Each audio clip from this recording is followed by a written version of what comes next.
As awareness continues, it eventually meets something very ordinary. Daily life. Not insight, not realization, not silence, but routine. Work, errands, conversations, tasks that need to be done whether you feel present or not. This episode is about that meeting. Not how to maintain awareness, but how awareness lives when life doesn't slow down for it. In the beginning, awareness often appears in quiet moments. Stillness, reflection, pauses between thoughts. But daily life doesn't stay quiet. It moves. Schedules, responsibilities, expectations, and many people quietly wonder, how does awareness survive here? At first, daily life can feel like a threat to awareness. Distraction returns. Reactivity shows up. Old habits reappear. It can feel like awareness is fading. But what's actually happening is that awareness is being tested in movement. Awareness isn't meant to replace daily life. It's meant to live inside it. And that requires a different relationship than the one we imagine. One of the first things people notice is the urge to keep awareness going, to monitor themselves, to check whether they're present, to correct themselves when they feel distracted. This effort is understandable, but it often creates tension. Awareness doesn't need to be maintained.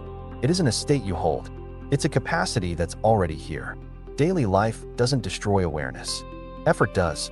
In ordinary moments, awareness often becomes subtle, not dramatic.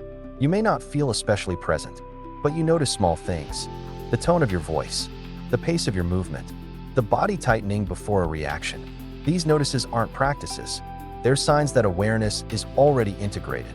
One misunderstanding at this stage is thinking awareness should feel special, calm, spacious, clear. But most of life isn't special. It's repetitive, neutral, sometimes boring. Awareness doesn't disappear there. It becomes quiet. Daily life is where conditioning used to run most freely. Autopilot, habit, routine. Awareness doesn't fight autopilot. It gently interrupts it. Not always, not constantly, but enough to change the tone. You may notice moments where you catch yourself mid-habit, reaching for distraction, responding automatically, moving too fast. Awareness doesn't scold. It notices, and noticing changes direction without effort. Another thing that becomes clear is how much daily life used to be lived in the future. Planning, anticipating, preparing. Awareness doesn't stop planning. It softens identification with it. You plan, but you're not lost in it. Work is often where this becomes obvious. Before awareness, work may have been driven by pressure, achievement, avoidance, self-worth. Awareness doesn't remove responsibility. It changes the internal posture. You do what needs to be done without carrying an extra story about what it means. This doesn't make work effortless. It makes it cleaner. Less internal resistance. Less self-monitoring. More presence without trying to be present. Another shift happens with time. Before awareness, time often felt scarce. Always moving. Always ahead. Awareness doesn't slow time down. It removes the fight with time. Moments are lived instead of chased. You may notice that some days feel less aware than others. More distracted, more reactive. This is normal. Awareness isn't linear. It doesn't accumulate. It returns. Daily life teaches patience in a way insight never could. You see the same patterns again, the same reactions, the same urges, and awareness doesn't fix them. It accompanies them. This companionship is what stabilizes awareness. Not control, not understanding, but staying present with what keeps repeating. Another quiet change is how you relate to productivity. Before, productivity may have been tied to self-worth. Doing more, doing better, doing faster. Awareness loosens that link. You still act, but action isn't measuring you. Rest changes too. Rest no longer feels like escape. It becomes genuine pause. Not collapse, not avoidance, just stopping without guilt. Awareness in daily life also changes how you deal with mistakes.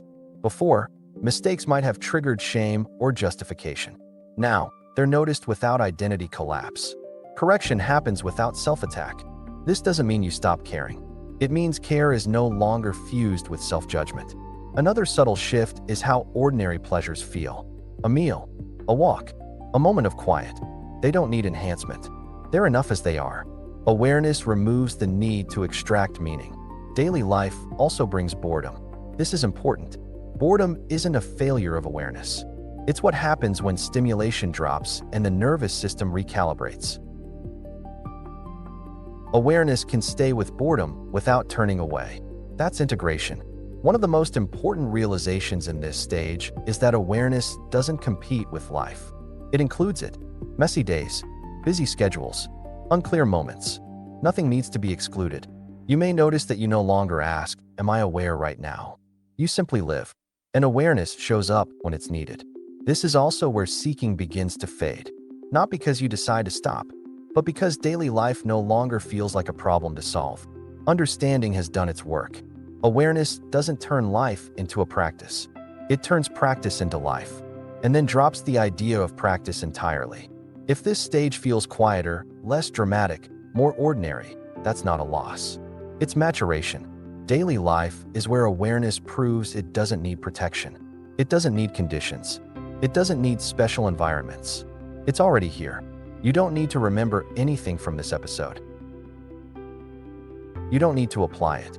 Just notice how awareness shows up in small ways. A pause, a breath, a moment of clarity before action. That's enough. Awareness in daily life isn't impressive. It's stable, and stability is what allows everything else to unfold naturally. If this helped you feel more at ease with how awareness shows up in everyday life, you're welcome to stay. Liking the video helps it reach others who may be wondering how awareness fits into ordinary routines. And if these reflections support you as things settle and simplify, you can subscribe, not to keep track, but to continue gently. And if someone you know has been feeling unsure about how awakening fits into real life, you're welcome to share this with them. Only if it feels right. Sometimes it helps to know that nothing special needs to happen for awareness to be lived.